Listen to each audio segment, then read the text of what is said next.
অপারেশনটা করে দিয়েছে। কারি ইয়াসিন সাহেব বলেছেন রক্তদান শিবির করা হারাম। এই বললাম যে আমাদের মৌলবীদের ফতোয়া দিয়ে দিয়ে শেষ। কারি ইয়াসিন সাহেবের কথা দলিল নয়, আব্দুল্লাহ জুবাইরের কথা দলিল নয়। এসব কথা আমরা বলবো কেন? রক্তদান শিবির হারাম। আচ্ছা বলুন তো, যদি কোনো ব্যক্তির শরীর, ধরুন আপনারা এখান থেকে 50 জন যাচ্ছেন হজে, তো হজে তো আর এয়ারপোর্ট আপনাদের এলাকায় নেই। কোথায় আছে ভাই? এয়ারপোর্ট দমদম। তো যাওয়ার পথে ধরুন আপনি নিউ টাউনের কাছে 50 জন হজ যাত্রী একটা ট্রাকের সঙ্গে অ্যাক্সিডেন্ট হয়ে গেল, তাড়াতাড়ি তাদেরকে পিজিতে ট্রান্সফার করা হলো, সেখানে ব্লাড লাগবে। ইসলামে যদি রক্তদান করা হারাম হতো, যখন সরকার জানতে পারবে যে মুসলমানরা রক্ত দেবে না, তো হিন্দুদের রক্ত মুসলমানদের কেন সরকার দিতে যাবে? দেবে? দেবে না। কথা ভেবে বলতে হবে। এক সময় কিছু মানুষ ফতোয়া দিয়েছিল টেলিভিশন হারাম, ভিডিও ক্যামেরা হারাম। এই হারাম যখন ঢালাও ভাবে বলে ফেললো, তখন গোটা সিনেমা জগৎটা, অশ্লীলতা সব ইহুদি খ্রিস্টানরা দখল করে নিল। তখন মৌলবীরা এই ত্রিপলের এক কোণে বসে বসে ভাইজান বাবাজান এই কটা লোক শুনে বাড়িতে গিয়ে আর কেউ বিশ্বাস করে না। কিন্তু যখন এক শ্রেণীর আপডেট ওলামা ভাবলেন যে না, হারাম ফতোয়া দিলে হবে না, এই যন্ত্রটাকে আমরা ওদের বিরুদ্ধে ব্যবহার করব, মিডিয়ায় ঢালাও ভাবে ইসলামের পক্ষে যখন বক্তব্য শুরু হলো, এর দ্বারাই হাজার হাজার মানুষ দ্বীন ইসলাম শিখতে শুরু করলো। শুনতে পেলেন? রক্তদান শিবির হারাম নয়, বরং এটা ইবাদত। ইয়াসিন সাহেব কি বলেছে আমার জানার প্রয়োজন নাই, এটাকে আপনারা তালগোল পাকাবেন না। আমি তার বক্তব্য এই বিষয়ে কোনো শুনিনি, জানিও না।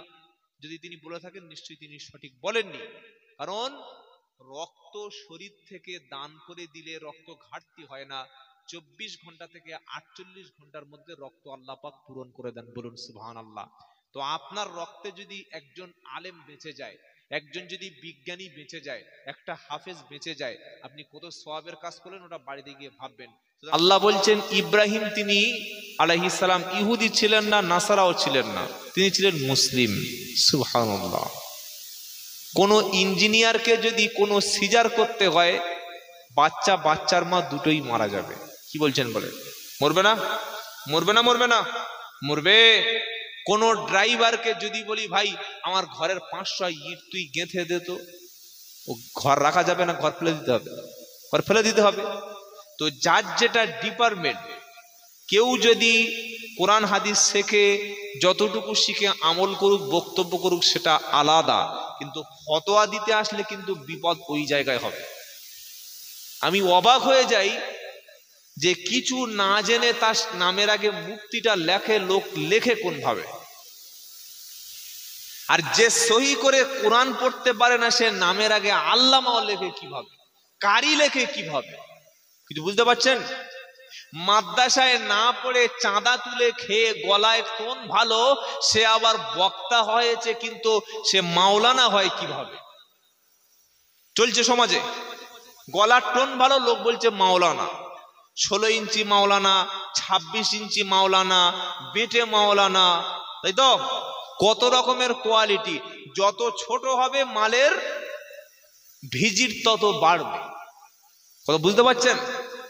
আর আগে কোন বক্তা স্টেজে বক্তব্য করতে আসলে মানুষ তার মধ্যে তাকওয়া দেখতো, পরহেজগারিতা দেখতো। এখন সবার দেখা হয় না, তাই ঠকে গেছে। খালি বলছে বিভিন্ন জায়গায় হুজুর জলসা তো এত হচ্ছে, কই মানুষ হেদায়েত হচ্ছে না তো। আরে ভাই, আগে যে হেদায়েতের কথাগুলো ওলামারা বলতেন, সেই কথাগুলো তো এখন জলসায় বলা হয় না। দাদা হুজুর রহমতুল্লাহ আলাইহি ওয়াজ করে চলে গেলে মদ বন্ধ হতো, সুদ বন্ধ হতো, জেনা ব্যভিচার বন্ধ হতো, পাড়ায় মক্তব তৈরি হতো। হ্যাঁ বা না একটা কিছু বলুন। যারা চুপচাপ আছেন, আমার কি ভুল বলছি বলে মনে হচ্ছে? ভুল বলে ভাই বলুন যে ভুল বলছে, তা আমি শুনলাম। আল্লামা রুহুল আমিন আলাইহি রহমা বক্তব্য করে চলে গেলে সমাজে নামাজি সংখ্যা বেড়ে যেত, কারণ ওষুধটা তারা কোরআন এবং হাদিস থেকে দিত। এখন বক্তব্য করে চলে গেলে যা ছিল মাল তাই আছে, কারণ এখন বক্তব্য হয় নিজের প্রোডাক্ট। কিসের প্রোডাক্ট? দলের প্রচার করতে আসে, আমার দলটাই খাঁটি, আমার সিলসিলা খাঁটি, বাদ বাকি সব ভুয়া। এই কথা কেন বলছে? কেন নির্দিষ্ট কোন বংশের সঙ্গে পীর শব্দ লেগে থাকবে? আমি গত একটা জলসায়, ভালো করে শুনে রাখেন, এই উত্তর 24 পরগনা অনেক বড় বড় আলেম ওলামা মুফতি সাহেব আছে। আবারও বলছি, আমি মুফতি আব্দুল কাইয়ুম সাহেব, আমি তাকে পীর বলে সম্বোধন করেছিলাম। এটা আমার কথা নয়, আজ থেকে 5 বছর আগে। পীর, পীর তো নাম দিলেই হয় না, সামনে পকেট পিছনে পকেট, তাবিজের কোটো নিয়ে বসে আছে, সে বলছে আমি পীর। পীর ছিলেন আল্লামা আবু ইব্রাহিম উবাইদুল্লাহ সিদ্দিক রহমতুল্লাহ আলাইহি। সুবহানাল্লাহ। যারা ব্যবসা করতেন না মুরিদদের নিয়ে, পীর ছিলেন মেজো হুজুর রহমতুল্লাহ আলাইহি, কোনদিন মানুষকে ঠকাইনি। আর আজকের পীর কোনদিন 30 লক্ষ টাকার ফরচুনা গাড়ি চড়তে পারে? হ্যাঁ, পীর কখনো 50 লাখ টাকা দিয়ে ঘর করতে পারে? পারে না। খাজা মঈনুদ্দিন চিশতি পীর ছিলেন, সেই পীর একদিনে যার কলেমার দাওয়াতে, যার দাওয়াতের মেহনতে 90,000 লোক কলেমা পড়ে মুসলমান হয়েছিলেন। জোরে বলুন সুবহানাল্লাহ। যারা ব্যবসায়ী ছিলেন, পীর কখনো ব্যবসায়ী হয় না। পীর ছিলেন, ওলি ছিলেন আল্লামা দেলাওয়ার হোসেন সাইদি রহমতুল্লাহ আলাইহি। আল্লাহু আকবার। 13টি বছর বৃদ্ধ মানুষ 50 বছর কোরআনের তাফসীর করেছে, কয়েক হাজার মানুষ কলেমা পড়ে মুসলমান হয়েছে। হাসিনা জালিম, যদি পৃথিবীতে আজও বর্তমানে জীবন্ত ফেরাউন দেখতে চান, খালি বর্ডার পারে ওপারে চলে যান, জীবন্ত ফেরাউন বসে আছে, দেখে আসবে জীবন্ত ফেরাউন। 13টি বছর তিনি জেলখানায় পুড়ে পুড়ে হত্যা শহীদ করে দেওয়া হয়েছে। তিনি জালিমের সঙ্গে একমত হননি। এই হচ্ছে ওলি, এই হচ্ছে পীর। বলুন সুবহানাল্লাহ।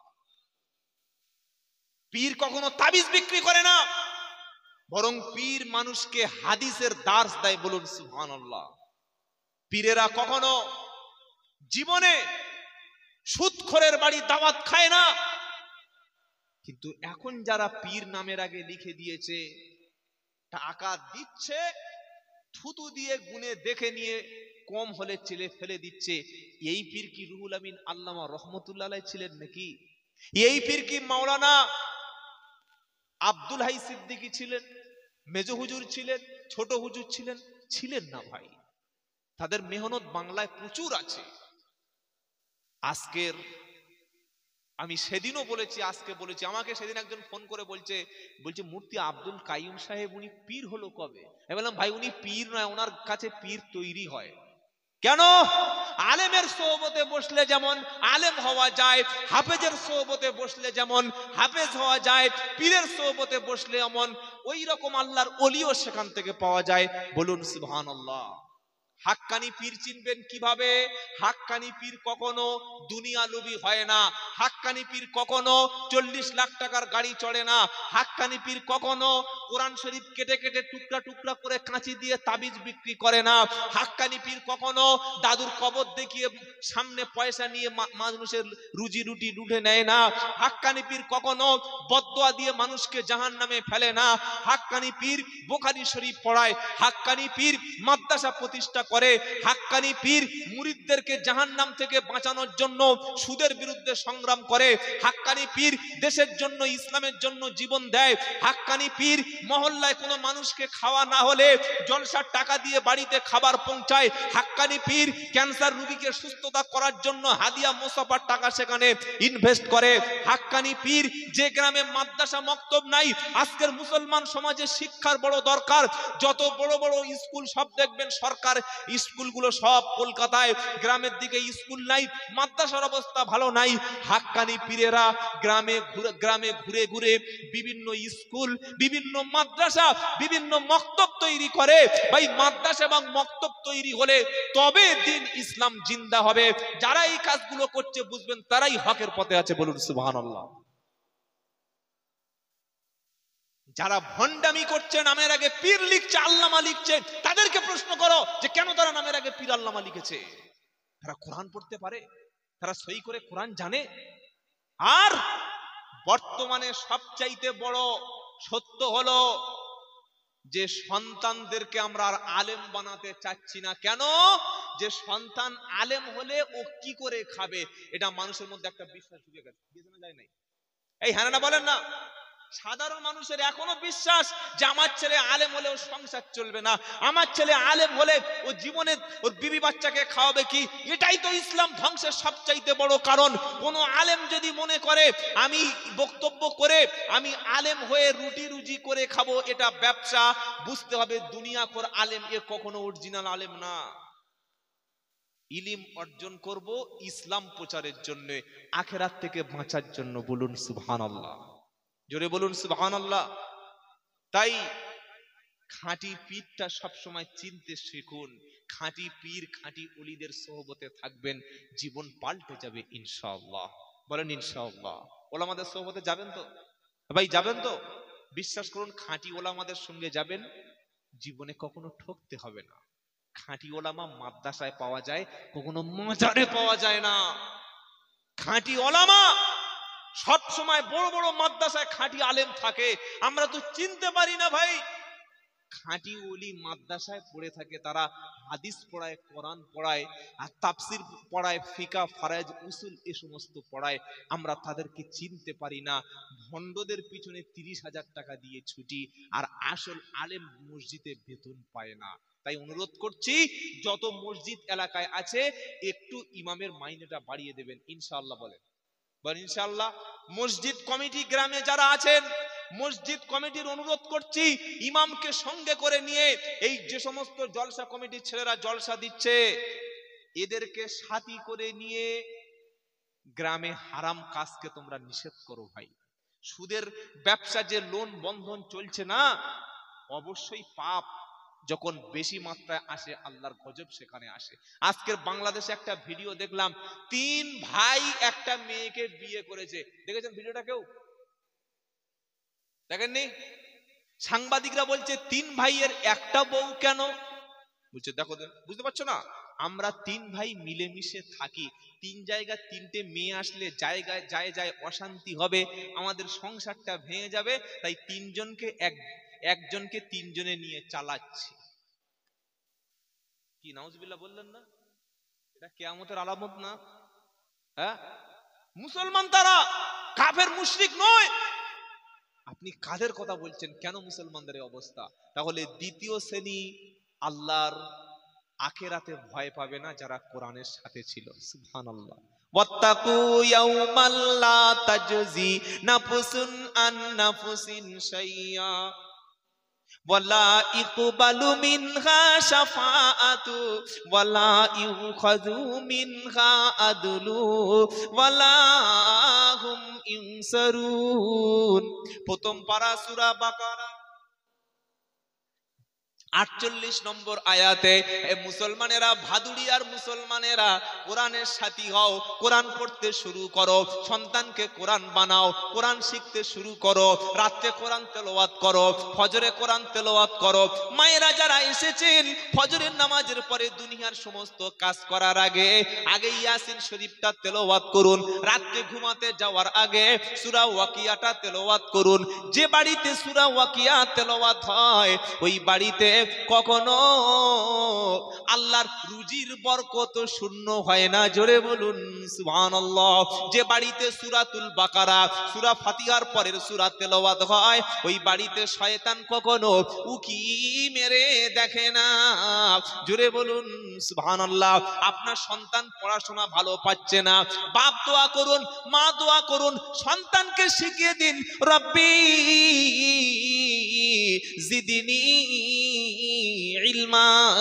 আল্লাহ আপনি ইলমকে বাড়িয়ে দিন। কোনো তাবিজ লাগবে না রে ভাই, কোনো কারোর কলম পড়া লাগবে না। সারা বছর পড়ে না, পরীক্ষার সময় দুটো কলম নিয়ে বলছে হুজুর ঝাড়িয়ে দাও, পড়িয়ে দাও। আরে তুই বই না পড়লে, সিলেবাস না কমপ্লিট করলে, হুজুর ফু দিলে তুই ফার্স্ট ডিভিশন পাবি? কোন মুফতি সাহেব বলেছে বল? নিজে পড়াশোনা করো, রব্বি জিদনি ইলমা দোয়া পড়ো, আল্লাহর কাছে সহযোগিতা চাও, বলো রব্বানা আমার ছেলে পরীক্ষা দিতে যাচ্ছে, ওর চান্স নিট পরীক্ষা পরীক্ষায় যেন চান্স পায়, মেডিকেলে যেন চান্স পায়, ইঞ্জিনিয়ারে যেন চান্স পায়, ডব্লিউবিসিএস অফিসার যেন হতে পারে, আইপিএস অফিসার যেন হতে পারে। আমার ছেলে মাধ্যমিক পরীক্ষা যেন ফার্স্ট সেকেন্ড 1 থেকে 10 নাম্বার করতে পারে। আমার মেয়েটা যেন ভালো ডাক্তারও হয়। বাপ্পা যখন দোয়া করবে, যে ছেলে মেয়েটা পরীক্ষা দেবে সেও যখন কোরআন পড়ে সকালে আল্লাহর কাছে দোয়া করে সিলেবাস কমপ্লিট করে যাবে, আল্লাহ তখন তার পড়াশোনাটাকে সহজ করে দিয়ে জীবনটাকে তখন সফল বানিয়ে দেবে। তো কালো মুরগির ডিম খেয়ে কলম পড়া নিয়ে পরীক্ষায় চলে গেছে, কত বড় মাথা কি যায় না। কলম পড়ানোর আগে নিজের বইটা পড়। পাগলা খ্যাপা কথা, কলমের মুখ এরকম কথা। আর আমরা 30 টাকার লোকে যা বাবা তো পরীক্ষা তো সব লেখা হয়ে যাবে। ভাই কলম যদি পড়ে দিলে পরীক্ষায় লেখা হতো, ওলামা যারা বসে আছে জিজ্ঞাসা করো কতটা মুতালা করে পরীক্ষা দিতে হয়। ওই আমাদের তাহলে নিজেদের কলম তো নিজেই পড়িয়ে নিতাম।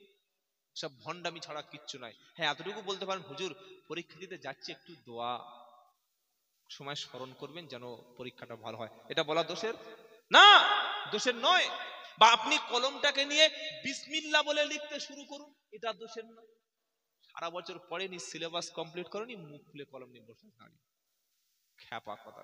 জীবনে ঘরে কোরআন তেলাওয়াত হয় না, মিলাদের দিন এমন টুপি মিলাদের দিন পরেছে, খাজা মঈনুদ্দিন চিশতি মুরিদদের মতো উঁচু টুপি পরে এসেছে মিলাদ, আর সাদা পাঞ্জাবি।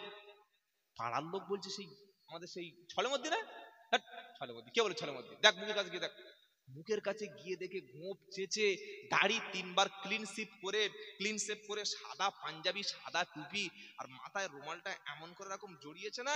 কাবা শরীফের ইমাম আব্দুর রহমান আর সুদাইস মনে করছে ওর আমার কাবা শরীফ পর্দা যাবে, ওর বাড়িতে মিলাদ হচ্ছে, কি বুঝলেন, মিলাদের দিন এমন পাঞ্জাবি পরেছে।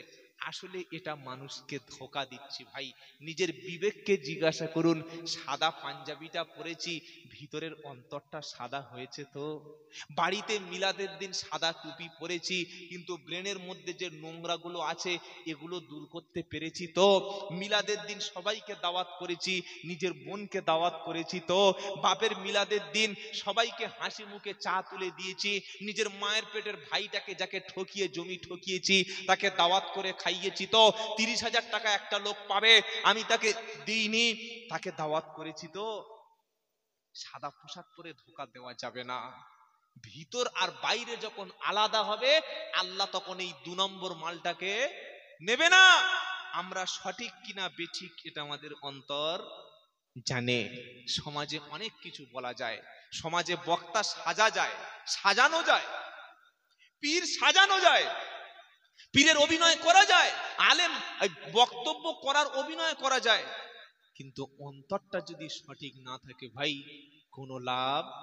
সাদা পাঞ্জাবি পরে যদি বলেন কেউ জানু আর নাই বা জানুক, আমি তো জানি কত পাপী। সবাই বলছে সাদা পাঞ্জাবি পরে মালটা স্টেজে বসে আছে মানে বিখ্যাত মাল। এই যে মাল না পয়মাল সেটা আমি নিজে জানি না, আর আপনারা জানেন না, আপনারা কত ভালো। তাই কবি বলছেন কেউ জানুক আর নাই বা জানুক, আমি তো জানি কত পাপী।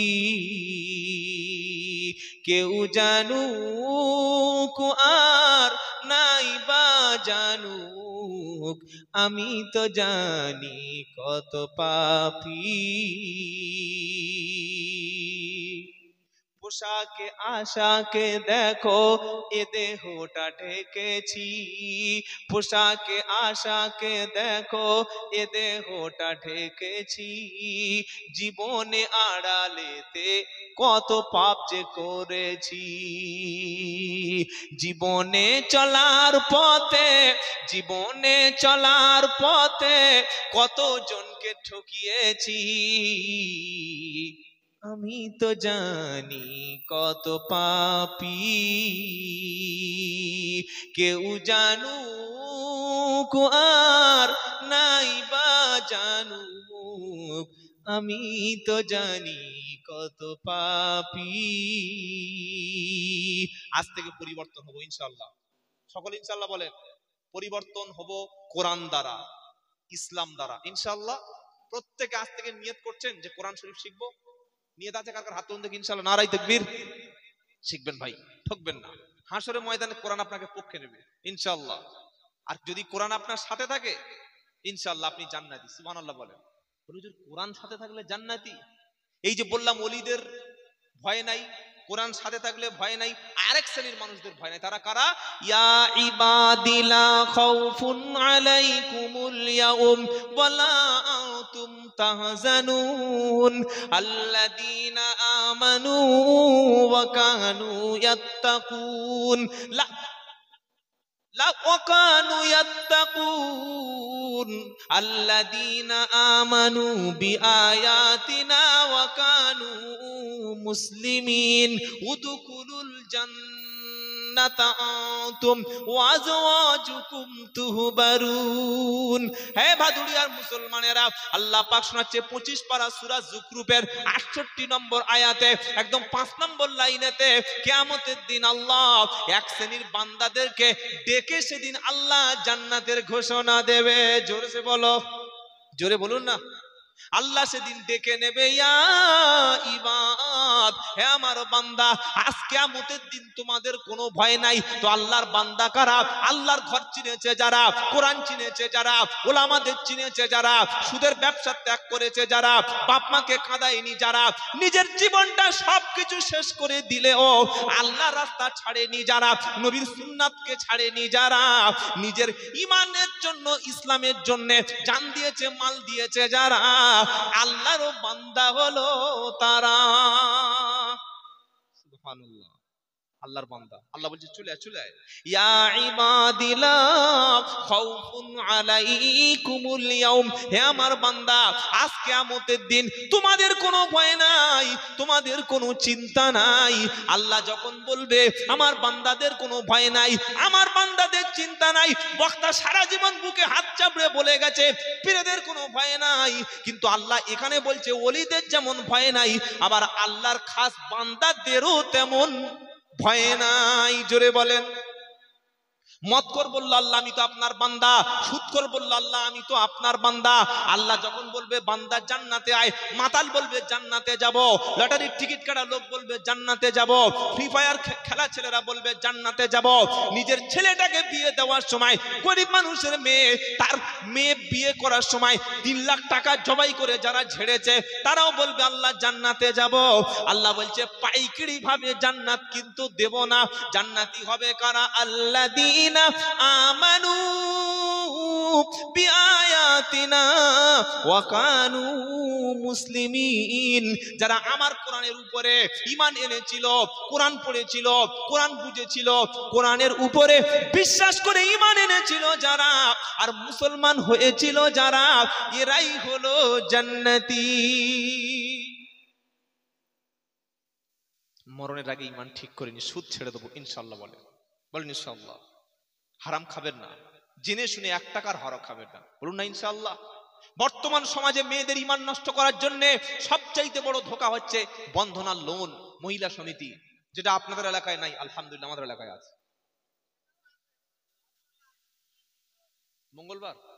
মঙ্গলবার ওই বৈঠকের দিন, তাই তো? আচ্ছা আচ্ছা আচ্ছা ভাই, একটা বাইরের কোন পুরুষ যদি আপনার স্ত্রীর পাশে চতুর্দিকে গোল করে নিয়ে বসে, সে যদি আপনার স্ত্রীর দিকে আর আপনার স্ত্রী তার দিকে যদি তাকায়, এটা নিশ্চয়ই একটা সওয়াবের কাজ। তো হজের নাকি নয়? জেনা সমাজে ধোঁকা দিচ্ছে। আমরা কিরকম মুসলমান যে বিয়ে করে আমার বউকে খাওয়াতে পারলাম না, অফিসারের বাড়ির পাশে অফিসারের কাছে গোল করে পাঠিয়ে দিলাম। দোষ আমি মেয়েদের দেব না। স্বামী হলো সে বিবিকে বিয়ে করে পর পুরুষের মুখ দেখতে দেয় না, যে অরিজিনাল স্বামী হলো সে। স্বামী হলো সে হালাল রুজি উপার্জন করে স্ত্রীর মুখে খাবার তুলে দেয়, যে স্বামী হলো সে হালাল রুজি উপার্জন করে স্ত্রী অসুস্থ হলে স্ত্রীর চিকিৎসা করায়, যে স্বামী হলো সে স্ত্রীর কাপড়টা ছিঁড়ে গেছে, বন্ধন থেকে টাকা কেন নেবে, স্ত্রীর চিকিৎসার জন্য কেন বাপের বাড়িতে হাত পাতবে, তাহলে আপনি স্বামী দাবি করছেন কিসের জন্য? আর রিজালু কাওয়ামুনা আলান নিসাই বিমা ফাযযালাল্লাহ, আল্লাহ পাক বলছেন নারীর উপরে পুরুষের কর্তৃত্ব দিয়েছি একটাই জায়গায়, একটা কারণে, কারণ সংসারে খরচের রেসপন্সিবিলিটি, দায়ভার, দায় দায়িত্বটা সম্পূর্ণ পুরুষের। মেয়েদের খরচ আছে নাকি? কি বলছেন, মেয়েদের খরচ আছে? নেই। মেয়েরা যখন বাপের বাড়ি থাকে পুরো খরচ বাপের, যখন শ্বশুর বাড়ি আসছে পুরো খরচটা স্বামীর। এটা তো ইসলাম। মেয়েদেরকে খরচ, বিয়ের সময় মেয়েদের এক পয়সা খরচ নাই, বরং মেয়েদেরকে উল্টে ইসলাম খরচ মোহরানা দেওয়ার ব্যবস্থা করেছে। বলুন সুবহানাল্লাহ।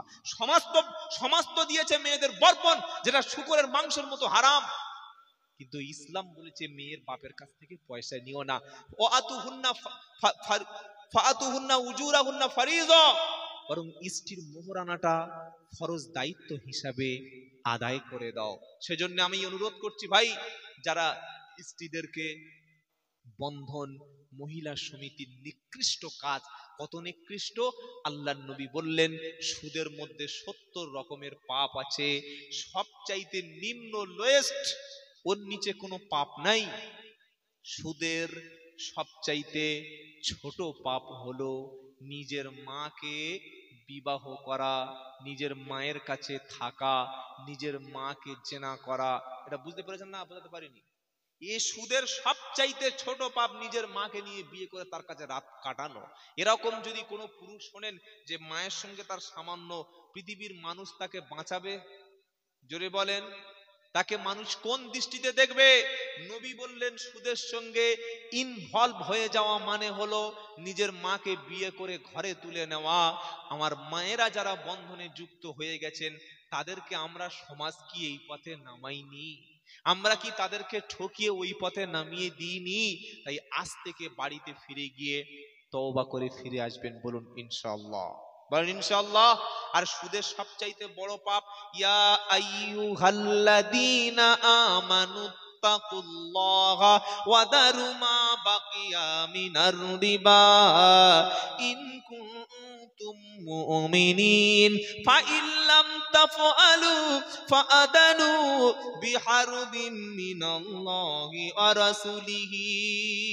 সূরা বাকারা 278 নম্বর আয়াত বলছেন, হে বিশ্বাসী ঈমানওয়ালা, আল্লাহকে দেখে ভয় করো, ওয়াদারু মা বাকিয়া মিনার রিবা, সুদের কারবারকে ত্যাগ করো।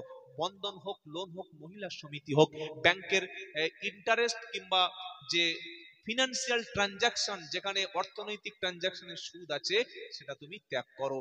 যদি তুমি ইমানদার বলে দাবি করো, সুদ ত্যাগ করো। ফাইল্লাম তাফালু ফাদানু বিহারবিম মিনাল্লাহি ওয়া রাসূলিহি, যদি বলেন সুদের কারবার ছাড়তে পারবো না, সুদ ত্যাগ করতে পারবো না, আল্লাহ বলছে চলে এসো, আমি আল্লাহ এবং রসুলের বিরুদ্ধে ময়দানে জেহাদে চলে এসো।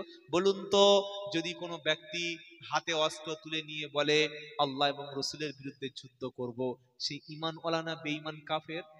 সে ব্যক্তি বেঈমান। আল্লাহ বলছেন যারা প্রকাশ্য হোক গোপনে হোক সুদের সঙ্গে যুক্ত আছে তাদের ঈমান, জোরে বলেন, কত বড় পাকা মুসলমান, নিজে সুদ খায় আবার বাজারে গিয়ে বলছে এখানে কি মুসলিম হোটেল পাওয়া যায়? বলছে কেন মা কালী হিন্দু হোটেলে ভাত পাওয়া যায় না? বলছে না না, আমি একজন খাঁটি মুসলিম, হিন্দু হোটেলে খাবো, অথচ হারামখোর ছেলের বিয়ে দেওয়ার সময় 3 লাখ টাকা খেয়েছে। কিরকম মুসলমান? কেন হিন্দু হোটেলে খেলে তুই বেঈমান হবি? তো যে রসগোল্লা গুলো আসছে, যে দানাদার গুলো আসছে, এরা কি সব ওই মূর্তি সাহেবরা তৈরি করে নাকি? হ্যাঁ, যে চিনিগুলো তুমি খাচ্ছ সুগার, এই চিনিগুলো সব কি হাফেজ সাহেবরা কারখানায় তৈরি করে? করে না। তাহলে চিনিগুলো যদি খেতে পারো, তুমি হিন্দু হোটেলে খেলে তোমার ঈমান চলে যাবে? কোন জায়গা থেকে ফতোয়া এনেছো? হ্যাঁ, এতটুকু বলতে পারেন যে আমি কোনো অন্য কারো হাতে জবাই করা মাংস খাবো না, যেহেতু বিসমিল্লাহ বলে কোনো মুসলিম জবাই না করলে ঝাটকা মাল কোনো মুসলমানের খাওয়া জায়েজ নয়। আমি হিন্দু হোটেলে গিয়ে খাবো না। আপনি তো পৃথিবীতে এমন জায়গায় যাবেন সেখানে কোনো অমুসলিম ছাড়া কোনো মুসলিম হোটেলেই নেই, আপনি কি করবেন? কি করবেন বলেন? যেন সত্যটা বোঝা লাগবে। যাই হোক, অনেক কথা বলে ফেলেছি, সময় আমাদের শেষ হয়ে এসেছে, আর বেশি কথা বলবো না। এই জলসাটা কি আগামী বছর হবে? কারা কারা চান হাত তুলুন দেখি, নারায়ে তাকবীর।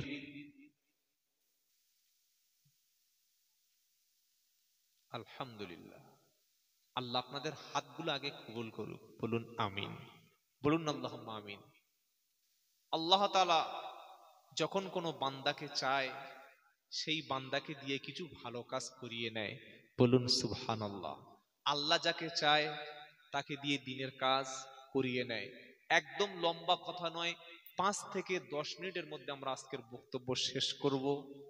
ভাই, এই জলসাটা আমাদের এই আপনাদের পাড়ার ছেলেরা অনেক পয়সা দিয়ে, টাকা দিয়ে, কষ্ট করে, পরিশ্রম করে একটা অনুষ্ঠান করেছে। ছেলেরা এসে আমাকে প্রথমে বলেছে যে হুজুর একটু মেলা দিয়ে ফেলেছি।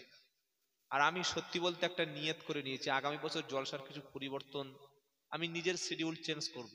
কি, আল্লাহ যদি রাজি থাকে। নাম্বার 1, যদি কোনো জলসায় মেলা বসে সেখানে আমি প্রোগ্রাম আর করবো না। কারণ যেখানে গিয়ে মেলার বিরুদ্ধে বলি ঝামেলা হয়, সেদিন একটা জলসায় বললো গাড়িটা ভেঙে ফেল।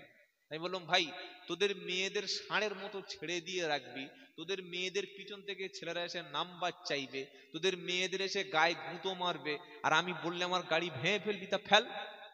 যদি আমার গাড়ি ভেঙে ফেললে তোদের আশা মিটে যায় তো ভেঙে দে, আর কি বলবো বল। নবীর দাঁত ভেঙে ফেলেছেন মোহাম্মদ সাল্লামের, আমার না গাড়িটা ভেঙে ফেলবি। কি বুঝলেন বলেন? তো মেলাটা ছেলেরা চাইনি, কিন্তু হয়তো ফট করে হয়ে গেছে। আগামী বছর চেষ্টা করবেন, দোকান বসাবেন। সেটা কি জানেন? একটা চায়ের দোকান থাকবে, 1000 বা 500 টাকা দিয়ে দিলেন, যত ব্যক্তি চা খাবে ফ্রিতে আপনি, তাহলে আর ওই মেলার ঝামেলাটা থাকলো না। 2 নাম্বার, যদি কোনো ইসলামিক কিতাবের বা বই যদি এসে কেউ বিক্রি করে, বইয়ের চাইতে বড় বন্ধু আর নাই। আমি 2 ঘন্টা 3 ঘন্টা যা বলেছি কাল সকালে মনে থাকবে না, কিন্তু এই কথাটা যদি বই আকারে আপনি কিনে নিতেন, সারা জীবন মনে রাখতেন। বই হচ্ছে সবচাইতে বড় বন্ধু। টাকা দিয়ে কিছু বই বাড়িতে রাখবেন, বই কখনো আপনাকে ঠকাবে না। বইয়ের দোকানটা অন্তত বসতে দেবেন, মনে থাকবে ইনশাআল্লাহ। মহিলারাও এসছেন, জলসা কেন্দ্র করে চেষ্টা করবেন।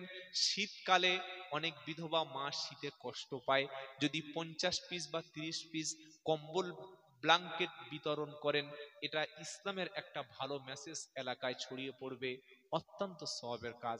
যারা কৃতি ছাত্র, অনেক নাম্বার পেয়েছে, তাদেরকে সংবর্ধনা দিলেন, তাদের পড়ার প্রতি আর উৎসাহিত করা হলো। কি বুঝলেন?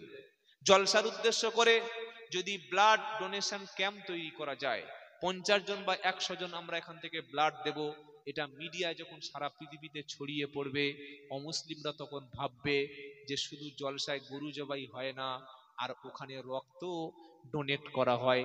এটা ইসলামের একটা ভালো কাজ না খারাপ কাজ? ভালো কাজ। ইমাম মুয়াজ্জিনদেরকে সংবর্ধনা দেবেন। ইমাম মুয়াজ্জিনরা সমাজের জন্য অনেক কাজ করে। বয়স্ক সিনিয়র ব্যক্তি, অনেক হাজী সাহেব থাকে, সম্মানিত ব্যক্তি, তাদের সংবর্ধনা দেবেন ইনশাআল্লাহ। বলেন ইনশাআল্লাহ। এই জলসাটা আগামী বছর হবে।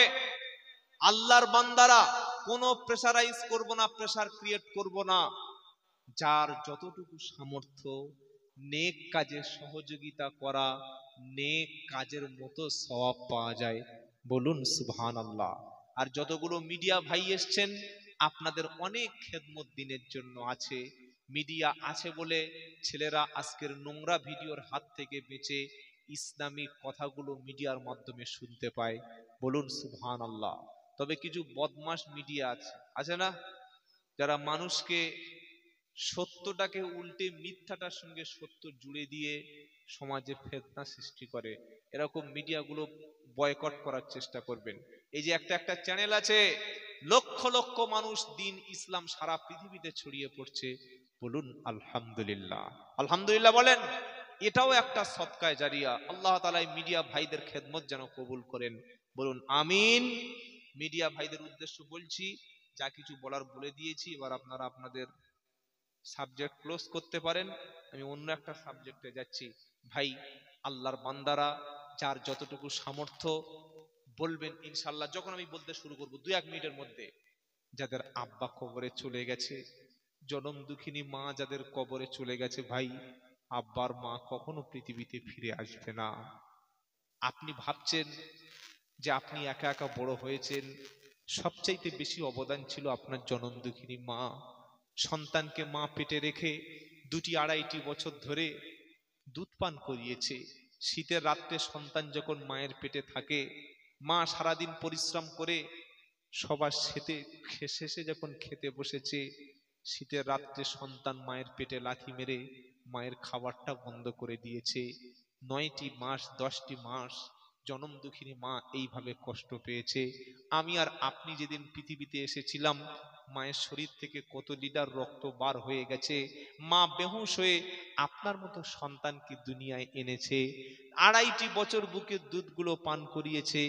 এই মা যাদের বেঁচে আছে তাদেরকে কষ্ট দেবেন না, যাদের কবরে চলে গেছে, যে সমস্ত যুবক, যে সমস্ত ভাইয়েরা জনম দুঃখিনী গর্ভধারিণী মা হারিয়ে ফেলেছেন, এই মায়ের কথা স্মরণে মা যদি আজকে এসে বলতেন, বাপ তোকে আমি এত কষ্ট করে মানুষ করেছি, আমি কষ্ট পাচ্ছি রে, আমি তোর মা হিসাবে বলছি আল্লাহ এবং রসুলকে ভালোবেসে দিনের খাতিরে কিছু দিয়ে দে। পৃথিবীর কোনো সন্তান নাই যে না বলতে পারতেন।